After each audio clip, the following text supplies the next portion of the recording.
kerajaan ini, kenapa Anwar Ibrahim Azam Baki ni terlalu gabra kepada Rafizi sehingga kan, dan kenapa perlu dicari James Chai ni kan, kenapa James Chai ni perlu dicari dan perlu ditangkap dan perlu diparade, diusung kepada seluruh negara, menunjukkan betapa jahatnya James Chai kerana betapa jahatnya Rafizi ni. Kan, kita akan cerita sebentar lagi, tak apa tuan-tuan, komen dulu, komen tak apa kan. Dan kita akan bagi tahu InsyaAllah. Yang penting sekarang ni kita sedar, dan kita bukan sedar, actually saya sedar lama dah, saya dah tahu lama benda ni, cerita-cerita ni kan. Cuma membenarkan apa yang kami katakan selama ini, dan akhirnya dia tidak lari daripada atuk saka. Dia tidak lari daripada atuk saka. Tuan-tuan, sebelum saya pergi kepada cerita atuk saka, kepada James Chai dan sebagainya, kita kena faham dulu apa yang kita bawa. Perjuangan apa yang kita bawa. Kan? Sebagai ahli yang menyokong Pakatan Harapan, Parti Keadilan Rakyat, tuan-tuan rasa apa yang kita bawa, apa yang kita nak tengok berubah di dalam negara ini? Antaranya, apa dia tuan-tuan? Kan? Kita betul tak? Kita nak ubah kerajaan kerana kita nak tengok perubahan yang sangat besar. Antaranya daripada institut dia, daripada apa orang kata, kehakiman, daripada undang-undang, daripada campur tangan politik di dalam eksekutif, di dalam SPRM, di dalam polis, di dalam badan-badan pihak penguasa dan sebagainya. Itu sebenarnya aspirasi kita, setuju tak? Itu aspirasi kita. Namun begitu, apabila kita dah mula memegang kuasa, nampak gayanya kita larut di dalam, kita telah gagal, kerajaan Madani ini telah gagal di dalam ujian kuasa. Saya tak kata saya akan berjaya lah mengharungi ujian kuasa ni. Saya tak pernah berada terlalu tinggi lah, walaupun saya pernah berada di posisi yang agak tinggi sebelum ini kan. Itu pun saya dah gayat dah tuan-tuan. Tetapi Rafizi pernah berada di posisi yang amat tinggi, iaitu Menteri Ekonomi. Menteri Ekonomi ni tuan-tuan, semua polisi di kementerian-kementerian lain, termasuk Perdana Menteri, MOF dan sebagainya, kena melalui Menteri Ekonomi terlebih dahulu. Dan ada banyak perkara yang Rafizi tak setuju dan kritik Perdana Menteri. And ada juga sampai dulu orang pernah kata kenapa hubungan Anwar dengan Rafizi ni macam berenggang dan sebagainya. Ini bukan berlaku tahun 2025, 2024 tuan-tuan. Cerita ni tahun 2018 lagi dah ada. Sejak Dato' Seri Anwar Ibrahim keluar daripada penjara lagi, cerita Rafizi tak setuju dengan Anwar Ibrahim ni dah pun berlaku. Bukan sekarang, cerita tu bukan sekarang. Sehingga dia bercuti 2019, bercuti pada waktu itu. Dan pada masa itu vacuum yang ditinggalkan oleh Rafizi saya yang isi. Tak ada orang lain buat live, tak ada orang lain buat konten bela kerajaan dan sebagainya yang bantai pembangkang kecuali saya. Adalah seorang dua, tapi orang pun tak kenal dia orang kan.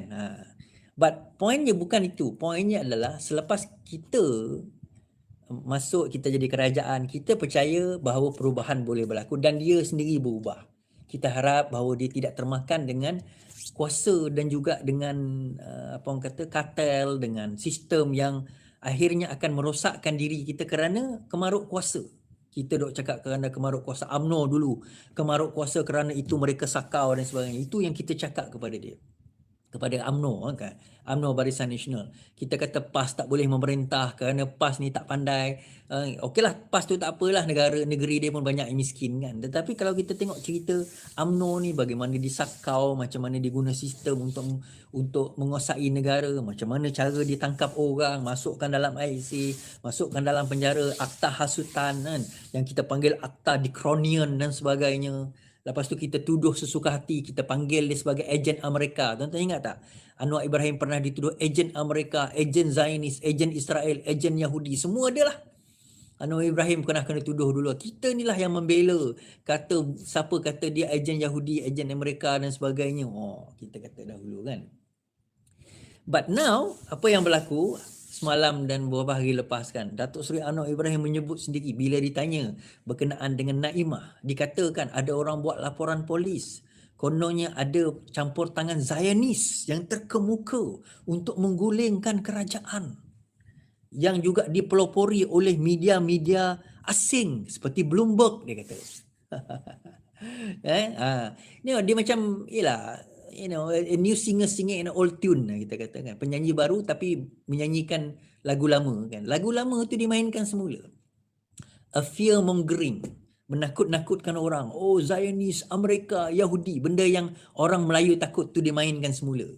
Cuma isu dia, kalau sebelum ni yang memainkan UMNO Barisan Nasional, tak apalah sebab orang Melayu percaya sebab ini pejuang Melayu. Tapi bila Anwar Ibrahim yang kononnya memperjuangkan reformasi memainkan tune tersebut, kan, memainkan nada tersebut, memalu gendang tersebut, dia jadi canggung tu.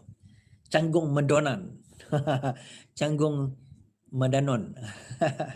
jadi canggung. Canggung ni maksudnya dia jadi macam pelik lah. Inikah Anwar Ibrahim yang kita duk angkat selama ni yang akan membawa perubahan? Inikah dia, tuan-tuan? Kenapa dia lain? So, tuan-tuan, hari ini saya nak cerita bahawa itulah dia Anwar Ibrahim.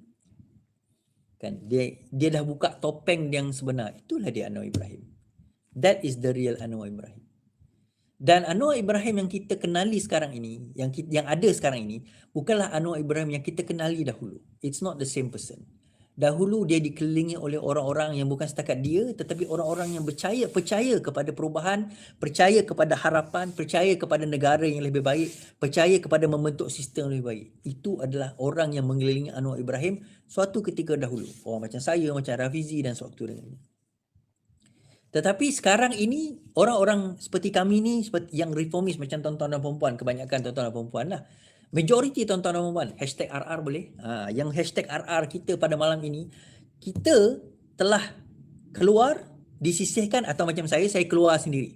Saya tidak dikeluarkan daripada parti, saya tak pernah keluar. Saya tidak pernah dikeluarkan daripada parti, saya yang keluar. Saya tidak pernah dipecat daripada parti, saya letak jawatan sebagai ketua cabang. Saya letak jawatan sebagai setiausaha koordinasi. Saya pernah berada di posisi yang tinggi di sebelah Menteri Penerangan, Menteri Komunikasi, merangkap Ketua Penerangan Parti Keadilan Rakyat, sebelah dia. Tapi saya sendiri yang letak jawatan. Dalam keadaan saya tak gaduh dengan Fahmi, saya tak gaduh dengan dia, tak ada. Kami memang on good terms. Sebab itu kalau tuan-tuan perasan, saya tak pernah kutuk Fahmi.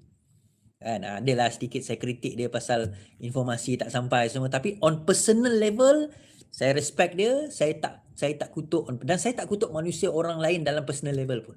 Itu bukan style politik saya. Saya tak suka politik yang menghina peribadi orang. Sebab itu saya tak suka geng-geng ceplos yang duk main-main peribadi ini. Bagi saya hal peribadi lah. Kan kau nak dulu pernah kerja pub ke, kau kerja bar ke, kau dulu berhutang, kau bankrupt ke, itu hal peribadi kau. Aku tak nak campur. Itu aib peribadi kau. Kita sentuh bab utama kita, iaitu bab negara kita ni, tuan-tuan. The country, our own country, the promises, janji dan harapan yang kita berikan kepada rakyat. Kenapa rakyat perlu undi kita? Kerana kita memberi harapan bahawa kita akan membuat perubahan yang total lah, bukannya sikit-sikit, bukannya ni, tak ada. A total reform, kita kata.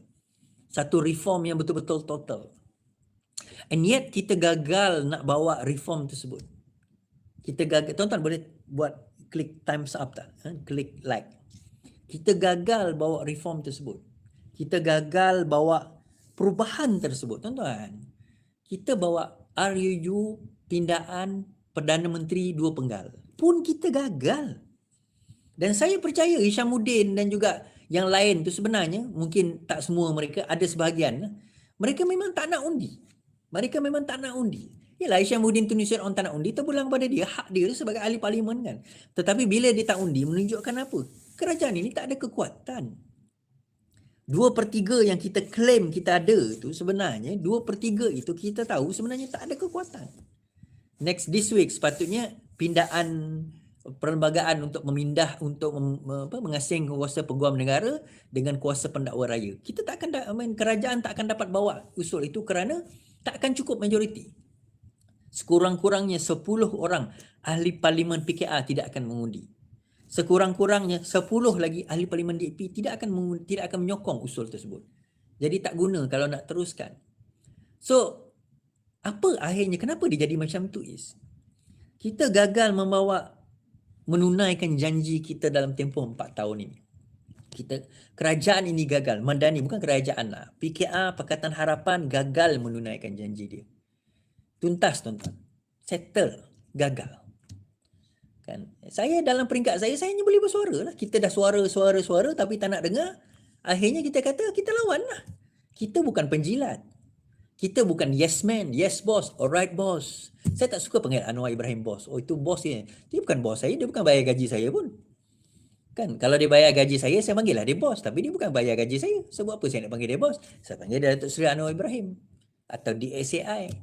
Kan orang nak panggil bos tu pulang pada dia lah. Tapi dulu ingat ke, bos kata, yalah kau bagi dia kau bos lah, bagi aku bukan bos. Kan dia bukan bos aku. Bila kita beranggapan demikian, maksudnya kita dah cipta kesenjangan, kita dah cipta disparity, kita dah cipta jarak di antara kita dan dia. Dia elit, kita ni rakyat biasa. Dia kayangan, kita ni adalah orang marhain, orang murba. So apa janji kita yang kita nak ubah tapi kita tak ubah, tuan-tuan? Apa dia? Akta hasutan. Simple, akta hasutan. Saya dengan Ustaz Wanji, dia dapati bersalah, dia bawa akta hasutan. Saya kena denda 5,000, tak boleh bertanding sampai 20-30. Ustaz Wanji dipenjarakan selama 8 bulan. Di bawah kerajaan Madani. Kita kata nak pindah akta itu, sampai sekarang kita lah yang...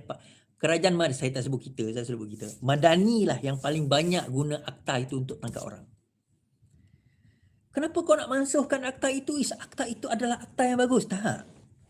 Isu dia adalah kau yang beria. Kau beria dulu kata nak mansuhkan akta itu. Tapi bila engkau dah dapat kuasa atas akta itu, engkau dah hilang pertimbangan, dah hilang ingatan tentang janji tersebut. Macam saya katalah cerita Raja Besiung kan. Raja Besiung ni, siapa yang tak tahu cerita dia, asalnya seorang raja yang baik, seorang raja yang adil kepada rakyat. Suatu hari tukang masak di tengah masak terpotong jari dia sikit, darah masuk ke dalam makanan. Bila dihidangkan kepada raja, raja makan, sedap lah dia kata. Apa yang lain yang engkau buat? Tukang masak, apa yang lain yang kau letak hari ni sampai sedap sangat hari ni masakan kau ni? Dia tak punyalah takut, dia kata saya terguris tangan saya dengan pisau dan akhir setitis darah jatuh. Baik, mulai hari ini setiap kali kau masak, masukkan setitis darah. So tukang masak ni, hari dah potong jari dia, teruklah juga dia kan. Okey, panggil ni orang lain letak, masukkan darah. Raja makin tamak. Nak tambah darah lagi, tambah darah lagi. Akhirnya tak cukup darah pekerja istana, ambil banduan, bunuh, masukkan darah. Habis dah banduan, semua kena tangkap, ambil rakyat, bunuh, masukkan. Akhirnya dia jadi raja yang zalim. Cerita Raja Besiung ni adalah satira kepada kuasa, tuan-tuan. Darah itu umpama kuasa. Kalau kita tak dapat kontrol diri kita, setitis itu akhirnya akan membawa kepada kerosakan yang akan menghancurkan negara. Itu satira yang ditulis oleh orang Melayu tentang Raja Besiung. Bagaimana kuasa itu menyebabkan dia hilang pertimbangan. Kan? Bukan kuasa itu akan menyebabkan semua orang hilang pertimbangan. Tetapi kalau kita tak berjaya kontrol dan tidak tahu macam mana mengawal diri kita, di situlah kuasa itu akan menyebabkan kita hilang pertimbangan. Akta hasutan kita tak hapuskan, SOSMA kita tak hapuskan. Tuan-tuan ingat tak? Datuk Seri Anwar Ibrahim sendiri berucap masa jadi pembangkang betapa kejamnya SOSMA itu. SOSMA itu umpama ISA. Kita yang continue. POTA kita yang continue. Kita yang teruskan. In fact, sebab itu saya kata, ini betul lah kawan saya kata, saya antara orang yang tak setuju dengan akta anti lompat parti. Saya kata, bagaimana kalau Perdana Menteri itu korup? Atau Perdana Menteri itu tak betul? Bila ada akta anti lompat parti, akhirnya kabinet dia sendiri tak boleh nak letak jawatan. Tak boleh nak membantah dia. So dia akan sentiasa dalam korupsi dia. Dia akan sentiasa di dalam kerosakan yang dibawa. Kau nak tuduh Anwar Ibrahim itu korup, bukan aku nak kata korup, itu contoh. So kalau sekiranya Perdana Menteri itu korup, ataupun dia menyalahguna kuasa, ataupun dia jadi diktator, apa akan berlaku, tuan-tuan? Dia jadi kuku besi, apa akan berlaku? Apa yang boleh kerajaan, ahli-ahli parlimen ni buat? Dia tak boleh buat apa.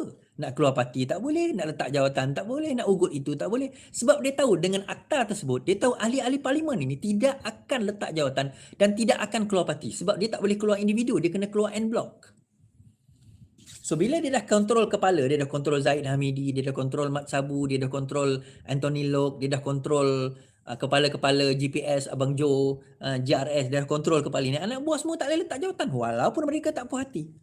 The moment dia letak jawatan ataupun dia tak letak jawatan lah, dia jadi ahli bebas umpamanya. Itu dikira sebagai lompat parti. Walaupun dia tak setuju dengan Perdana Menteri. And that's why kenapa saya tak setuju dengan akta anti lompat parti. I disagree. Bagi saya dia infringe dan juga infringe hak apa orang kata kebebasan seseorang untuk berpolitik. Tapi yalah, dah diluluskan kan, kita nak kata macam mana kan. Daripada dulu lagi saya tak setuju. Saya antara orang yang di dalam PH pada masa itu tak setuju dengan Akta Anti Lawat Parti. Kan, saya tak setuju. Tapi tak apalah, benda tu dah berlaku. Si sekarang apa yang berlaku? Kuku besi, tuan-tuan. Kita cerita tentang kuku besi. So akta tadi digunakan, akta hasutan. Pakatan Harapan, Madani ni antara yang paling banyak guna sekarang ni, tahu. Akta SKMM, Suruhanjaya Komunikasi Multimedia, akta sakit hati kita panggil, antara yang banyak digunakan. Madani ni guna. Apa jaminan bahawa kerajaan ini tidak akan menggunakan SOSMA dengan orang seperti kami? Apa jaminan? Apa jaminan benda itu tidak akan digunakan untuk orang seperti kami? Tidak ada jaminan, tuan-tuan. Because SOSMA meaning menteri boleh menahan seseorang atas suspicion saja. Dia adalah teroris.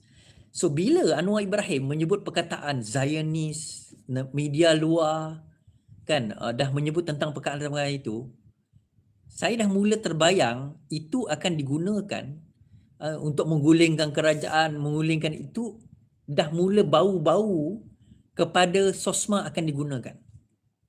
Tahanan tanpa bicara akan digunakan. Dah mula ke arah bau-bau itu dah.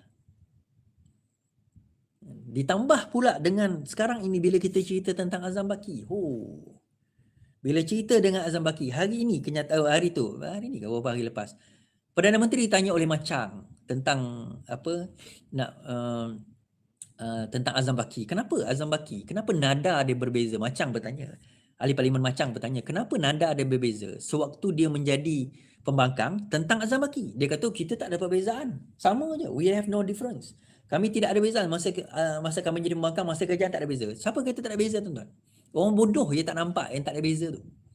Masa jadi pembangkang dahulu bukan main kau maki Azam Baki, bukan main kau maki Bastinet. Kan? Bila dah jadi kerajaan, yang itu ni dibela ni. Sebab itu saya kata antara perkara pertama yang kita akan buat kalau sekiranya kita jadi kerajaan nanti adalah untuk memastikan antaranya Azam Baki ni mesti kena tangkap. Mesti kena dakwa, sebelum tangkap siasat dulu lah. Mesti kena siasat, mesti kena tangkap dan mesti kena dakwa. Untuk pastikan bahawa pembongkaran apa yang berlaku di dalam negara kita ni dibongkarkan dengan tuntas, dengan betul. Itu baru real reform. So bau-bau untuk SOSMA dan sebagainya dah ada dah. Dia bermula bau-bau itu bila Perdana Menteri tiba-tiba menyebut tentang Bloomberg, tiba-tiba menyebut tentang Naimah, tiba-tiba menyebut tentang Zainis, tiba-tiba menyebut tentang nak menjatuhkan kerajaan. Bau-bau tu dah keluar dah. Dan dah ada dah dia punya bau-bau dan bau-bauan itu dah mula berbunyi. Selepas itu tiba-tiba cerita dealing. Cerita yang dirunding oleh Perdana Menteri, yang dirashkan oleh Perdana Menteri, yang ditandatangan oleh Zafrul, yang dipersetujui oleh Perdana Menteri, tiba-tiba Rafizi kena siasat. Dan tiba-tiba James Chai keluar berita hari ini, tuan-tuan. SPRM mencari James Chai. Saya WhatsApp James Chai. Sebelum ini saya pernah WhatsApp James Chai, dia reply je. Saya kenal James Chai, tak adalah kenal jumpa dia. Tapi saya pernah WhatsApp dia reply. In fact masa dia kena tuduh dahulu, dia katakan dia ada duduk di dalam board ARM. Saya pernah WhatsApp dia. Ada WhatsApp, masih lagi WhatsApp tu. Saya pernah katakan dia, James, saman budak-budak Ceplos tu. Dia kata tak apalah, bila jadi macam ni, saya WhatsApp dia lagi hari ni. Saya kata, James, you see, I told you, you have to take a preemptive move, saya kata. Sebab kalau tak buat macam ni, they're gonna escalate more. Dia akan kenakan you lagi. You see what happened today? Siap buat press conference, kita nak mencari James Chai. Dia the same thing masa berlaku zaman saya kena tahan oleh zaman saya kena tahan masa Muhyiddin Yassin jadi kerajaan, jadi Perdana Menteri dahulu. Keluar dalam surat khabar, tuan-tuan. Polis memburu Iswardi Morni. Saya kata, apa sah polis buru aku? Polis ada nombor telefon aku. Hubungi saya tidak, WhatsApp saya tidak, call saya tidak, tiba-tiba keluar dalam putusan Malaysia, polis buru Iswardi Morni. Kerana apa? Kerana pada masa itu kerajaan Muhyiddin Yassin dah dapat nama buruk. Nama dia orang dah buruk dah. Disebabkan oleh live saya kan. Jadi untuk memburukkan saya, dia buat polis memburu. Nampak jahat lah Iswardi ni. So hari ni benda yang sama keluar. Polis memburu. Dia tak sebutlah memburu. SPRM macam memburu lah, dia tak guna perkataan memburu tu, James Chai. nak menunjukkan jahatnya James Chai ni 1.1 bilion. Adalah seorang caplos ni marah sangat kan. Kata, inilah dia Rafizi kan. Tolak 1.1 bilion. Saya tanya dia, James Chai ni tidak ditemui, ni budak Rafizi dah kaya raya. Saya tanya dia satu soalan je. Berapa duit yang James Chai dah bawa lari? Berapa duit yang dah masuk dalam akaun Rafizi? Saya tanya soalan tu je. Kan? Berapa duit yang James Chai dah bawa lari? Berapa duit yang dah masuk dalam akaun Rafizi? Saya tanya soalan itu. Oh, dia tak melibatkan duit is. Rafizi yang bersetuju untuk benda itu di apa orang kata? Di bulldoze. Di bulldoze perkataan dia. Baik. Anwar setuju tak? Zafrul setuju tak? Kalau dia orang dua ni setuju, banggang sangat ke Anwar dengan Zafrul ni, tuan-tuan? Bodoh sangat ke Anwar dengan Zafrul sampai setuju, sampai tunduk dengan Rafizi tu? Bodoh sangat ke Anwar Ibrahim dan Zafrul ni, Tengku Zafrul ni, sampai dia orang boleh terpedaya dengan Rafizi dan James Chai? Bodoh sangat ke dia orang ni? Kita ni ada Perdana Menteri level Muhyiddin Yassin ke, tuan-tuan? Baca PDF. Tuan-tuan, saya nak tanya ni, betul ni? Saya nak tanya geng-geng Caplos dan juga geng-geng Walanon ni. Bodoh sangat kan Anwar Ibrahim ni sampai dia terpedaya dengan Rafizi. Dia yang mengadakan pertemuan dengan AM 3 kali, sekurang-kurangnya dia yang present paper itu kepada kabinet, bawa supaya kabinet bersetuju. Kabinet setuju, 3 kali meeting kabinet, perjumpaan dengan AM, sign di bawah MITI. Kononnya sekat, oh by the way, tahniah Zafrul lah dilantik sebagai setiausaha politik kanan Perdana Menteri menggantikan tempat Sam. Takkanlah orang setiausaha kanan boleh diperdaya dengan sebegitu rupa oleh Rafizi. Bodoh sangat ke dia orang ni? Bodoh sangat ke? Kan, bodoh sangat ke dia orang ni sampai kan Rafizi buat cerita pun dia orang tak faham. Tak, dia yang runding, dia yang jumpa AM, dia yang sign. Tiba-tiba Rafizi yang tergesa-gesa. Bodoh sangat ke, tuan-tuan? Perdana Menteri kita ni. Aku tak sangka selama ni Perdana Menteri kita bodoh punya. No, kalau kau kata Rafizi menyebabkan tergesa-gesa, habis yang Perdana Menteri suruh sign, setuju dengan Majlis Perbendaharaan Negara MPN, bawa ke kabinet, siap present, meeting dengan AM, Zafrul sign, siap wujudkan 50 juta di Selangor untuk latihan membina chip di Selangor itu, yang itu semua tu apa? Yang itu semua sebenarnya apa? Kan, untuk apa? So, kenapa mereka terasa gentar ni, tuan-tuan? Yang pertama, mereka rasa gentar kerana mereka tak, macam dululah kita kata, BN tak ada modal untuk kenakan rasuah terhadap Anwar Ibrahim. Betul tak? Betul lah, saya setuju lah tu. BN tak ada kes rasuah untuk dikenakan kepada Anwar Ibrahim. Sebegitulah, Anwar Ibrahim tak ada kes rasuah untuk dikenakan kepada Rafizi. It's the same thing. Dia orang tak boleh jumpa kes rasuah terhadap Rafizi. Kes salah guna kuasa ke rasuah tu tak jumpa. Jadi nak kenakan dia gunakan taktik ini, Caplos ini, dia main naratif ini. James Chai lepas berhenti jadi Menteri Ekonomi telah duduk di dalam AM. Memang 2 bulan dia kerja. Lepas 2 bulan dia berhenti. Sebab dia ada tanggungjawab untuk memastikan AMDIL ni, dia punya bukan AMDIL tetapi AMDIL dah sign dah. Untuk memastikan AM faham, AM ni tahu, AM ni tak ada base dekat Malaysia, ada UK base. AM ni bila duduk di Malaysia, dia tahu how to navigate the Malaysian water, kita kata. Dengan culture dia dan sebagainya. Lepas 2 bulan, James Chai berhenti, dia kerja dekat UK. Dia pindah. Dia duduk dalam board ke? Dia tak duduk dalam board, tuan-tuan. He never went into board. Dia duduk sebagai salah seorang eksekutif je di dalam AM Holding. Dan dia dah berhenti kerja. Dia dah berhenti sebagai pegawai Menteri Ekonomi. Rafizi pun dah letak jawatan. Dia nak kerja kat mana, terpulang kepada dia lah. Adakah satu kesalahan kalau seseorang tu dah berhenti kerja, kemudian dia masuk another company yang mungkin berkaitan dengan kementerian tersebut? Adakah dia satu kesalahan? Kalau salah, kat mana? Section mana kata salah? Akta mana kata yang salah tu? Okey, bawa lah dia balik. Tak, dia akan balik. Dia akan cerita, don't worry. Tetapi kita risau bahawa kalau dia balik, benda itu akan dijadikan alasan untuk tangkap dia. Apa jaminan bahawa dia tidak akan ditahan dahulu? Intimidasi dahulu. Tuan-tuan ingat kes Teo Beng Hock yang mati di dalam tahanan SPRM? Teo Beng Hock, ingat tak? Takkanlah tiba-tiba soal sesat macam tu boleh mati, melainkan ada sesuatu. Kan? Ada sesuatu yang berlaku. Kalau Teo Beng Hock tu boleh mati di bawah jagaan SPRM. Budak tu kan orang tua. Teo Beng Hock tu budak muda, tuan-tuan. Apa jaminan keselamatan James Chai?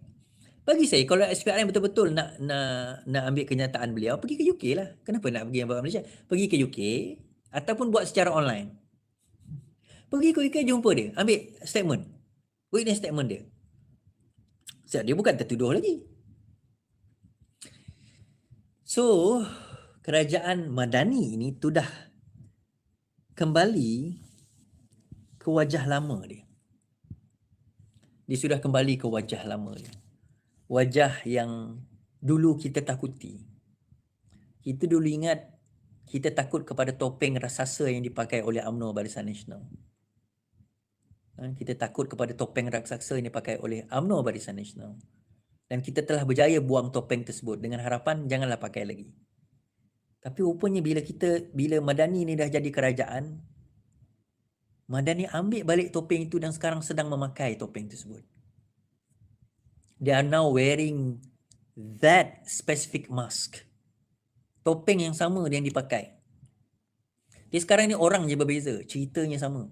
Atas hasutan tetap di situ, intimidasi SPRM tetap di situ. Tak, tuan-tuan, kita kena cerita. Bila Macang tanya tadi, saya lupa masuk situ. Macang bertanya kepada Anwar Ibrahim. Dia kata, Anwar Ibrahim jawab, kita telah extendkan, jangan risau, kita telah pun mengextendkan siasatan daripada saham sahaja oleh AG dan KSN kepada siasatan korporat mafia. Okay, saya ada masalah kat situ. Saya kata, kenapa masalah dia? Apa masalah dia? Kalau siapa nak ambil video ni, ambil video ni. Masalah saya adalah isu 100,000 lebih 100,000 saham itu isu peraturan sebagai pegawai kerajaan. Yang itu KSN nak masuk, tak ada masalah. Itu tak ada isu. Tetapi bila dia menyentuh dua perkara. Pertama, kaitan saham Azam Baki dengan korporat mafia. Andy Lim dan juga Victor Chin, dua korporat mafia yang bermain di dalam SPRM. Yang pertama. Dan kedua, tentang isu korporat mafia. Itu bukan isu yang sebagaimana 100,000 saham tadi itu. Itu isu jenayah. Bila isu jenayah, bukan bidang kuasa AG, bukan bidang kuasa KSN untuk menyiasat perkara tersebut. Itu bidang kuasa polis dan SPRM. Tapi bagaimana kita nak bagi SPRM? Takkan Azam Baki nak siasat Azam Baki. Bila menyentuh perihal jenayah, itu bukan kuasa peguam negara. Itu bukan kuasa KSN. Itu kuasa polis dan juga SPRM. Kerana mereka ada kuasa untuk menggeledah, untuk menyiasat. Mereka ada kuasa untuk menggeledah. Mereka ada kuasa untuk menahan. Mereka ada kuasa. Lepas itu, untuk mencadangkan supaya didakwa. So, bila Perdana Menteri di dalam Parlimen menyatakan, kita sudah pun memulakan kesiasatan. Siapa yang siasat? AG dengan KSN. Kenapa AG dan KSN yang pergi siasat? Kenapa bukan polis? Tapi polis dah buat siasat dah itu. Kenapa tak ada tangkapan? Kenapa tak ada serbuan? Sebagaimana juga saya bertanya, kenapa sampai sekarang Tun Mahathir tidak lagi ditangkap, tidak lagi disiasat, tidak lagi didakwa? Kenapa? Kita bercakap tentang reform. Kita dah tak membawa reform. Dulu kita boleh cerita, ini adalah isu deep state. Ini isu deep state. Ini isu daulah terpendam. Sekarang bukan daulah terpendam, tuan-tuan. Raja kepada daulah terpendam itu adalah Madani itu sendiri. Raja kepada daulah terpendam itu adalah Madani itu sendiri. Madani lah raja kepada daulah terpendam itu. Kita ingatkan daulah terpendam itu terasing daripada Madani. Rupanya tidak. Dia yang sekarang ini kapten kepada daulah terpendam itu. Mungkin dia guna pepatah, if you can't join them, if you can't beat them, you join them lah. So bila cerita James Chai ni masuk, saya dah tak ada ihsan lagi lah. Bagi saya lepas ni, kita kena bentuk kerajaan baru, kita kena bawa harapan baru. Boleh bagi hashtag Real Reform tak? RR. Boleh bagi hashtag RR. Kita kena bawa harapan baru kepada rakyat sekarang. Pulau Pinang, Selangor sedia. Pulau Pinang, Selangor bersedia. Kita akan buat perubahan. InsyaAllah. Daripada Pulau Pinang dan Selangor, 2028, InsyaAllah lepas tu, 2032, our next aim. Bukan untuk kita nak jadi macam kerajaan sekarang, no. Kita betul-betul nak buat total reform dalam negara kita. Kita nak buat segera dan pantas. Saya tahu the moment kita jadi kerajaan, orang himpit kita ni, kontraktor, kartel, semua himpit. Saya tahu. Yang mana makan pegawai kerajaan ni makan duit dengan dia orang selama berpuluh tahun, bertahun-tahun, berbelas tahun. Saya tahu cerita itu. I know the story. Kita tahu bagaimana dia boleh bagi blank check pada orang itu. Kalau dia tak boleh ugut dengan duit, dia ugut dengan exposekan skandal-skandal. Sebab itu saya rasa macam Anwar Ibrahim ni dia kena pegang telur ke? Dia ada kes ke? Kan sampaikan dia tak berani nak buang Azam Baki. Adakah ada sesuatu yang Azam Baki pegang? Ada sesuatu yang Azam Baki pegang sehingga Anwar Ibrahim tak berani nak buang Azam Baki? Is there something? Ni soalan saya lah. Saya bukan menuduh kan. Adakah? Seolah-olah macam tu lah. Kerana sebab takkanlah seorang Perdana Menteri that's so powerful sampai tak boleh nak, okey lah tak nak buang Azam Baki, tak apalah. At least put him on garden leave. Ni bulan 3 ni tarikh kontrak bulan 3 tarikh kontrak dia nak habis ke bulan 5? But this year lah tarikh kontrak dia nak habis. Kita tengok menarik, adakah Anwar Ibrahim akan extend ataupun Anwar Ibrahim akan cari dan ganti dengan orang yang equivalent dengan dia.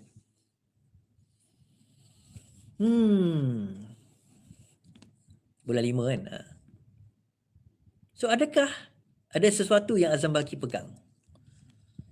Corporate mafia, nobody. Anwar Ibrahim kata hari ni di dalam parlimen, oh kita tak perlu terlalu tergesa-gesa mewujudkan RCI. Why? Tak, AG tu lantikan Perdana Menteri, KSN lantikan Perdana Menteri. Dua-dua orang dilantik oleh Perdana Menteri yang sama membela Azam Baki. Tiba-tiba dia kata, siasatan itu kena masukkan sekali masukkan sekali isu what do you call that, isu corporate mafia. Corporate mafia adalah kriminal. Bukannya yang 100,000 itu bukan kriminal. Seorang pegawai kerajaan ada saham lebih 100,000, dia declare atau tidak, itu persoalan peraturan penjawat awam. Itu tak apalah KSN nak buat, tak ada masalah. But when it comes kepada jenayah seperti corporate mafia dan perkaitan saham Azam Baki di dalam Velocity kepada orang semisal Andy Lim dan orang semisal Victor Chin yang ada dikatakan secara allegedly dituduh mempunyai kaitan dengan corporate mafia yang menggunakan SPRM termasuk Azam Baki untuk apa orang kata corporate espionage, kita kata pengintipan corporate, intimidasi corporate. Jadi ini bukan isu 100,000 dah, bukan isu peraturan penjawat awam, itu isu jenayah. Dan yang patut sewajarnya menyiasat benda ni SPRM lah. Tapi macam mana SPRM nak siasat kalau ketua dia yang kita nak siasat itu tak kena garden leave? No, I mean humor me. Kenapa? Justify kan? Buat video, kenapa? Soalan ni kenapa dua badan yang boleh menyiasat perkara corporate mafia adalah SPRM dan polis?